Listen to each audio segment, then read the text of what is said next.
সকাল সকাল চলে এসেছি ছেলের জন্য জল খাবার বানাতে। আর আমি বানাচ্ছি এখানে, এই যে এখানে রয়েছে বিট রয়েছে, মটরশুঁটি রয়েছে, পেঁয়াজ, লঙ্কা। মানে আমি না এটা প্রায় বানিয়ে থাকি, রুটি দিয়ে মুড়ি দিয়ে আমরা খুব খাই, ছেলেও খুব খায়। শীতকাল আসলেই না অপেক্ষা করি যে কবে শীতকাল আসবে আর মটরশুঁটি, শীতের মটরশুঁটিটাই আমরা বেশি খাই। আর এটা হলো বাটার দিয়ে একটু ভাজা হয়, রুটি দিয়ে মুড়ি দিয়ে দারুণ লাগে খেতে। তো এটা আমি প্রায় বানিয়ে থাকি।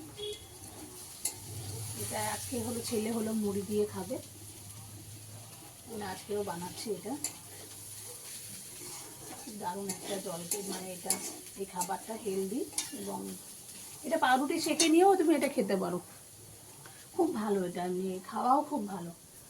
তুমি বিট, গাজর, মটরশুঁটি, পেঁয়াজ, লঙ্কা, একটু গোলমরিচ, লঙ্কা অনেকে দেয় না, আমি একটা দুটো দিয়েছি গোলমরিচ, আর একটু বাটার দিয়ে, একটু সাদা তেল আর বাটার দিয়ে ভাজলে এত দারুণ লাগে খেতে।